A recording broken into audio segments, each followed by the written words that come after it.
எல்லாருமே சொல்றாங்க இந்த மாதிரி விஜய் என்னடா பண்ண போறாங்க, விஜய் என்னடா பண்ண போறாங்க, பெருசா பண்ணிடுவாங்களா அப்படிலாம் சொல்றாங்க.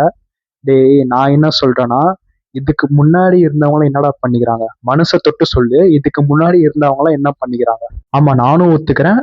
இதுக்கு முன்னாடி வந்தவங்க நிறைய நல்ல விஷயங்கள் பண்ணிக்கிறாங்க. இந்த மாதிரி கொள்ளை அடிக்கிறது, கொலை பண்ணுறது, பாலியல் வன்கொடுமை பண்ணுறது, அப்புறமேட்டு பெண்களுக்கு பாதுகாப்பு தராம இருக்கிறது, அப்புறமேட்டு மணல் கொள்ளடிக்கிறது, திருட்டுத்தனமா மணல் கொள்ளடிக்கிறது, திருட்டுத்தனமா சாராயம் ஓட்டுறது, ஊழல், லஞ்சம் எல்லாமே எல்லா நல்ல விஷயங்களுமே இந்த மாதிரி முன்னாடி இருக்கிறவங்கள பண்ணியிருக்கிறாங்க. இந்த உலகத்துல மனுஷங்க எல்லாருமே சமமா இருக்கணும். ஜாதி, மதம், இனம், பாலினம்னு பார்க்காம, எதுவுமே பார்க்காம, வேற்றுமை வேறுபாடே பார்க்காம எல்லாருமே சமமா இருக்கணும்னு முன்னோர்கள் சொல்லிக்கிறாங்க. ஆனா இவங்களும் அப்படியே பண்றாங்க.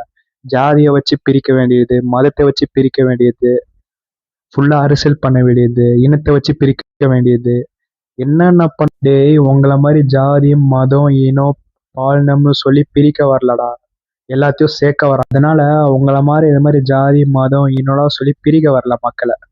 எல்லாருமே சமம் தான், இந்த ஜாதி, மதம் இதெல்லாம் பார்க்கவே கூடாது, எல்லாருமே சமம் தான் அப்படின்னு சொல்லி சேர்க்க வராங்க. ஒருத்தவங்க அரசியல புதுசா வந்தா போதும், அவங்க எந்த அளவுக்கு அடிக்கணுமோ, அவங்கள எந்த அளவுக்கு முடக்கணுமோ, அவங்கள எந்த அளவுக்கு அமுக்குவீங்களோ அமுக்குவீங்க. திரும்ப நான் சொல்றேன்டா, நீங்க பண்ற ஒரு ஒரு விஷயமே மக்கள் பார்த்துட்டா இருக்கிறாங்க. மக்கள் ஒரு ஒரு விஷயமே பார்த்துட்டா இருக்கிறாங்க. நீங்க பண்ற எல்லா விஷயமே மக்கள் உங்க மேல வெறுப்பு கட்டாயமா ஏற்படும். இந்த விஷயம் உங்ககிட்ட சொல்லணும்னு தோணுச்சு, அதான் மனசுல வைக்காம சொல்லிட்டேன். நன்றி, வணக்கம்.